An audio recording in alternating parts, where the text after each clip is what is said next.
This is my 240SX, and it was totaled, and I rebuilt it into this drift car. These cars are known to be the best cars to turn into exactly what it is now, an absolute weapon on the track for drifting.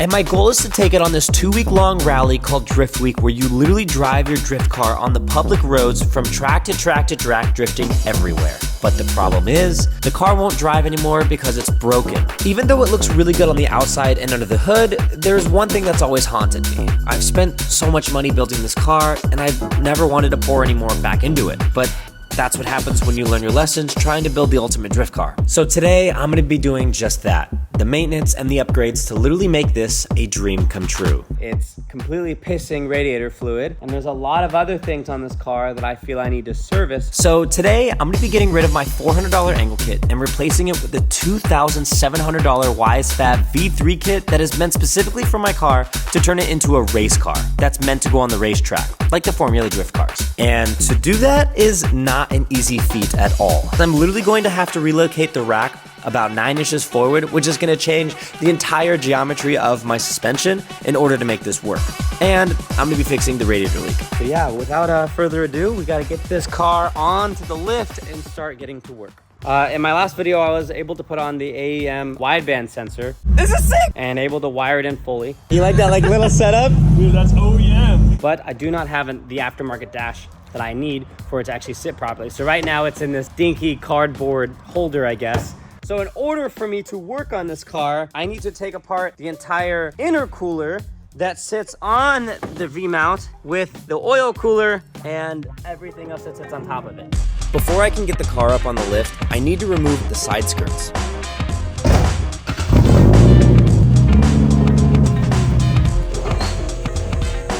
Well, this is fun. I'm not even like 2 seconds and I'm finding more problems. Look at this wobble in the wheel. See that? That's not supposed to move like that. I haven't quite figured out or found what is leaking. Wow, but it's definitely got everywhere. Oh my God. Oh my God, it's everywhere. What is gonna be happening here is that I'm going to be getting rid of this part here. I'm gonna be moving this to here and then this rack to here. Quite a few things are gonna be going on here. So in order for me to start this, I'm gonna start at the root of what can't make me drive, which is gonna be the radiator. So I did notice a few more things. As you can see right here, the drive shaft is hitting the exhaust, and the exhaust is tiny and looks very bad in multiple areas. So gotta update that. Now it's time to take the front end of my beautiful 240SX apart.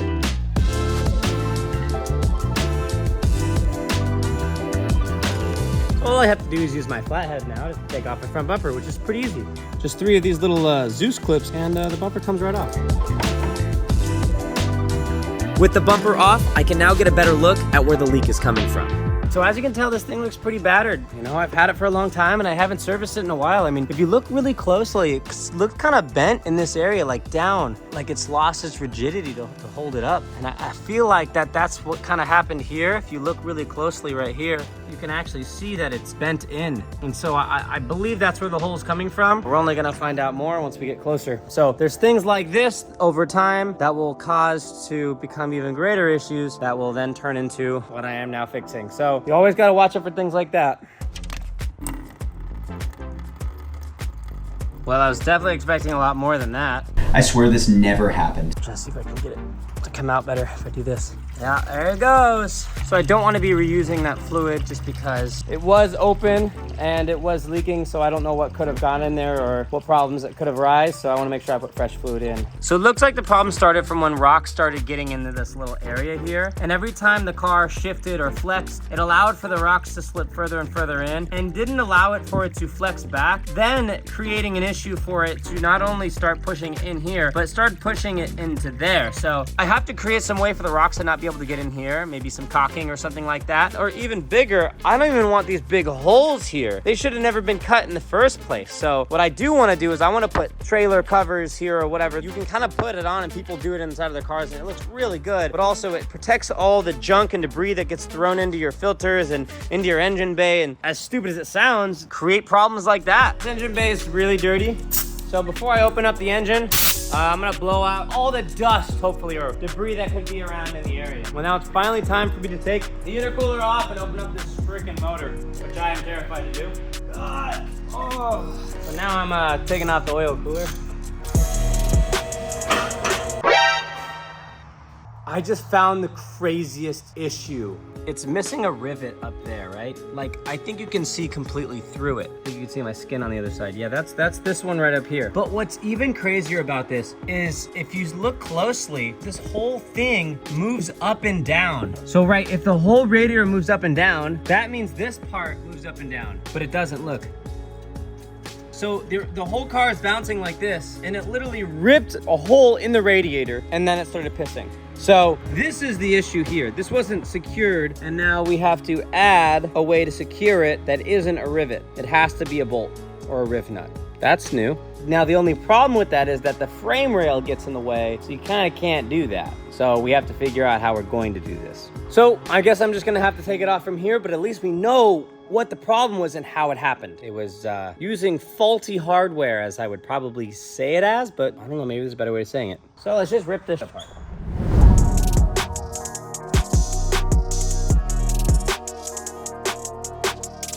Holy crap, that's a lot of crap. This whole part from here up is just full of rocks, like full of debris and brass and rocks, like just all in this area and this area here, which is super weird. Ah! I know, I'm gonna get the right tools, just for right now. I don't have any other option. As I've been taking this whole thing apart, like little pieces of just like dirt has just been falling out. I just can't avoid like dirt always falling on me while I'm working on this right now. Oh my god. Oh fuck! Oh frick me in the crack.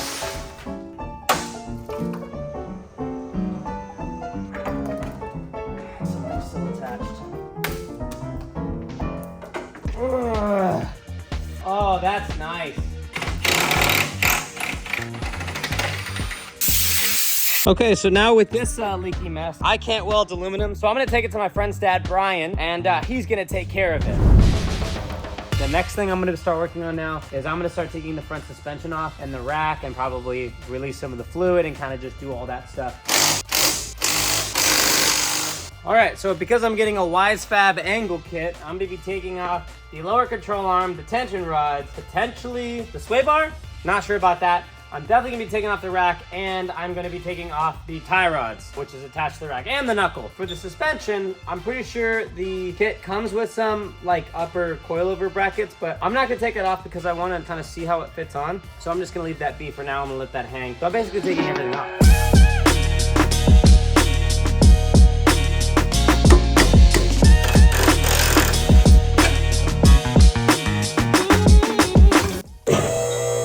Now, it's time to do the rack. All right, so first we're gonna start with this bolt here. So as you can see, this is the front tension rod bolt, but the WiseFab is just one A-arm that connects to this. The problem with this is that we're getting a little shifting of back and forth. See how it goes forward and backwards? The fact that it does that is not good at all. And what's crazy is it's even slightly doing it on this one too. Whoa.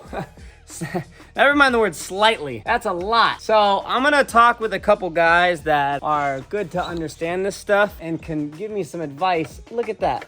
That's probably where that clunking came from.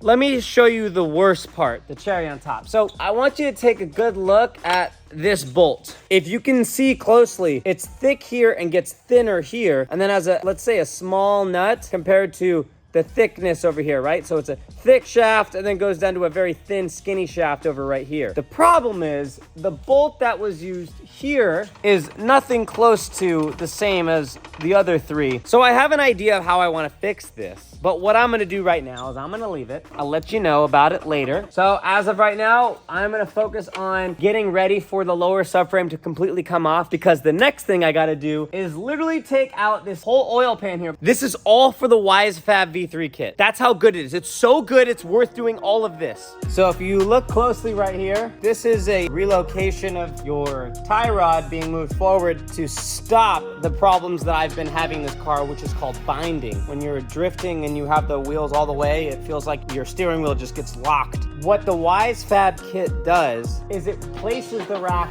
all the way over here, which creates more of like a front steer design like BMWs. As you know, BMWs have the best suspension setup out there, right? Or close to it. So putting it to the front steer is gonna be making it a lot better.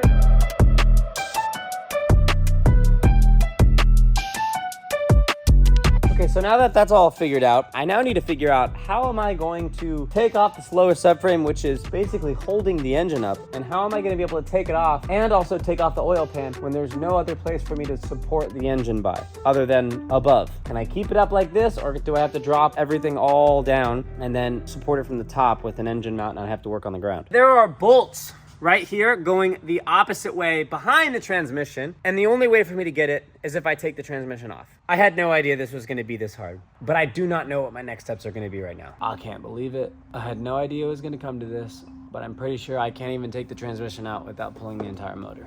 Even if I take the transmission off and I undo those bolts and I'm able to take this off, I can't get it off because the subframe's in the way. So that means I basically feel like I have to pull the entire motor, then disconnect this, then take this off and replace the oil pan. I don't want to take the motor out. I'm just trying to avoid taking the motor out because there's so many things I have to disconnect. This was literally supposed to take me like a week to do. This literally turned into like the stupidest, longest project. I want to do this so fast. I'm just thinking, can I just drill these out backwards and then just not even deal with it? Like, and just bolt it in a different spot. Why the f did they not design something like that? Stupid, bro. There has to be another way to do this. Taking out the entire motor just isn't an option at this point. If I can't figure out a solution, I'm gonna be absolutely gutted. I think I might have come up with a solution. And roast me all you want. My goal is to think smarter, not work harder. In my case, I hate the fact that this is even a thing where you can't take off or dismantle anything without going to the inside, unless it's like the clutch. That makes sense. For this case, you can't take the transmission off of this unless you pull the motor. And I know that sounds crazy, but because this is so custom, the bell housing is so close up against the firewall here that it has like a millimeter to spare. And so it could literally hit everything. So you can't get any socket there. And even if you were to take it off, then what? Because you still need to take this off. So what I figured out I'm gonna do is that I'm going to drill this out because I don't need this pan anymore. And if I drill it out, then that means this whole thing will then become free to come out. Once I drill that out, I will have access to the inside of the adapter plate. Once I'm at the adapter plate, I would like to tap or weld a spot there and then tap threads in it. And I will then put a bolt in backwards so then I'm able to access it from the outside from my other pan. So that's the idea that I'm coming up with right now. But I'm gonna run past a couple other people. I know that this is steel, so I'm able to do it almost myself if I needed to. But the goal is I need to get that out, and I need to be able to take this whole thing off without that. And I know that's the only spot that I have to worry about, I think. Maybe I should check. I'm gonna look a little closer. Oh. So after talking to a couple friends, I realized something. I realized that there was a bolt hole here the whole time with no bolts in it. And that means even if I were to drill this out, I could still support it right here. So I'm just gonna find a bolt that fits this thread. Wow, don't tell me that was first try. Oh.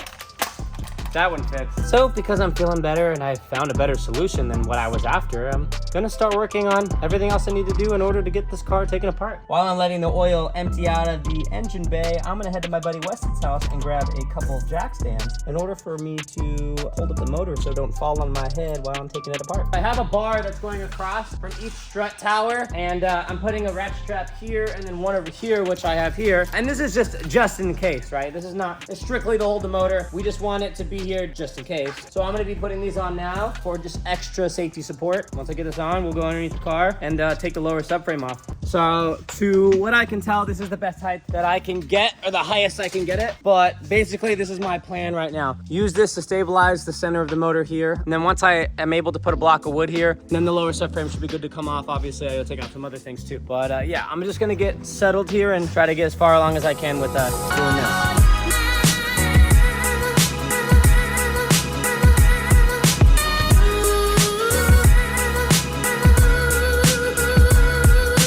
So I don't know if you just saw that, but the motor has shifted up a little bit, and this is what I was going for. If you look really closely here, all the weight is on this and the straps above. So I have the ratchet strap holding the motor up there and this. This is the motor mount and the motor mount bolt. They move freely already, right? So there is basically no weight on these motor mounts, which therefore means there is no weight on this subframe. So I'm gonna tighten this a little bit more. I want this to be a little bit more freer than it is currently, but both of them have movement, and I had to take this really slow because I wanted to make sure not only am I lifting the motor, but I wanna make sure I'm not lifting the car. So I watched these closely. Touch them a little bit, hit them, make sure they're not moving. So this is very important that I do this right, because if this lifts up enough and it's standing as a tripod with that and those two legs back there, who knows, the lift could go down or something could go sideways. We want to be really careful. And then this one here, it spins. So that's what we want.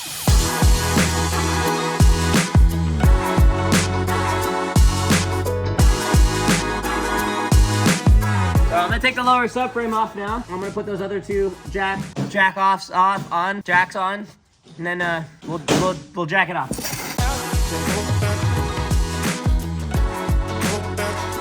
All right, so this is crazy. I've never taken out of a lower subframe out of a car while it's like this. So big steps, big steps.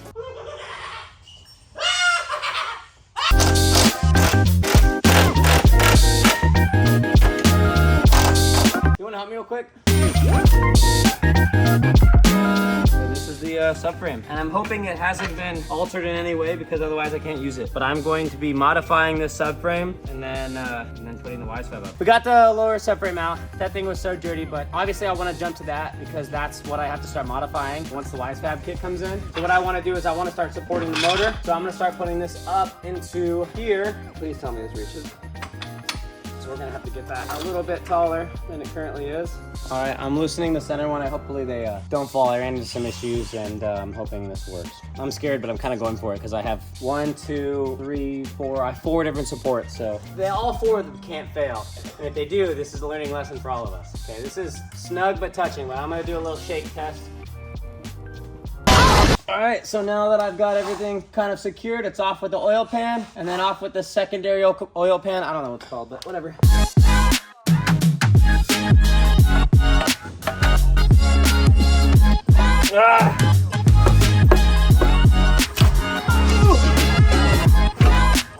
There we go. Put it in. See this? Oh yeah, you can see it pretty well on the camera. That was just raised concern because I looked up here on the pickup. You see all that like stuck in there? I didn't know if that was like pieces. Yeah, because there's a bunch right there. Yeah, that's just kind of crazy. Well, that's coming off. All this stuff is coming off. This is all being replaced. Fuck, look at this. Oh my God, the motor has pieces in it. I'm scared. So this is the oil drain. When I get the new oil sump, I'm gonna have to move it to the backside. But when I was looking at the pictures, it doesn't look like it has a home. So I'm gonna have to try to figure out where this is gonna go. If I'm gonna have to wrap it all the way across the motor just to literally get it there. So the next thing that I gotta do is to be able to reach the bolts. Obviously here on the outside, I just go here. But to be able to reach the bolts on the inside, I have to take this inner pan off, which I was hoping I wouldn't have to do. I have to drill out these bolts here, and I'm probably gonna do that last, but I'm gonna leave like 2 bolts in to hold it up. My next steps right now is I got 3 bolts holding the entire pan in, and I need to drill out those other 2. So what I'm gonna start doing is I'm gonna start drilling and getting what I can done on those 2, and once I feel like I've gotten those as free as possible, I will then switch to trying to take the entire lower pan off. Yeah, I'm gonna start drilling now.